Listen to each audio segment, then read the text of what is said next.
বলছিলাম। আমার আমার ওয়ালাইকুম প্রশ্নটা আসসালাম। হলো যে আমরা তো দেখি যে আমাদের দেশ থেকে অনেকজন কানাডা, ইউএসএ এসব কাফির দেশে ধরেন পড়াশোনা করতে যায়। তো লাইক হুম। ধরেন 2-3 বছরের জন্য পড়তে যায়, আবার তো পরে চলে আসে। তো এটা নিয়ে ইসলাম ও আলেমরা কি বলে?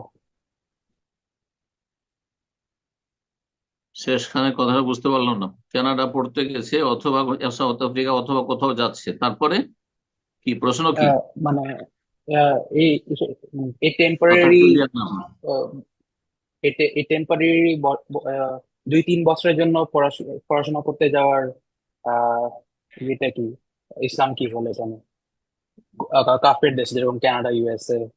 ও, খুব সোজা কথা বলেন, কাফের দেশে বা মুসলিম দেশে লেখাপড়ার জন্য যাওয়ার হুকুম কি, এটাই তো? দেশে কোন সাবজেক্টের সুন্দর লেখাপড়ার যদি ব্যবস্থা থাকে, তাহলে অমুসলিম দেশে লেখাপড়ার জন্য জায়েজ নয় যাওয়া। কিন্তু যদি দেখা যায় যে যে সাবজেক্টে আমি পড়বো সেই সাবজেক্টটি মুসলিম দেশে অত সুন্দর লেখাপড়া হয় না, বা সেই সার্টিফিকেট অত মূল্যায়ন হয় না, কিন্তু ওই সব দেশ থেকে যদি সেই সার্টিফিকেটটা নিয়ে আসে, দুনিয়ার সার্টিফিকেট, তাহলে তার মূল্যায়ন হবে, অথবা সেটা আমার বেশি কাজে আসবে, তাহলে জায়েজ। কথা বোঝা গেছে?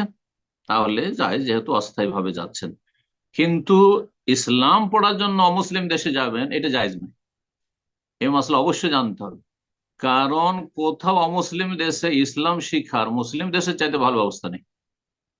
সুতরাং ইসলাম পড়ার জন্য আপনি বলি ইউকে তে যাচ্ছি ইসলাম পড়ার জন্য আমি, ওই মুস্তাশিক যারা ওরিয়েন্টিস্ট, ইসলামের শত্রু, ইসলামের বিরুদ্ধে তারা খুঁত বের করার জন্য রাত দিন তারা তাদের ভ্রান্ত গবেষণায় লেগে আছে, তাদের কাছে লেখাপড়ার জন্য যাবেন? হারাম, জায়েজ নয়।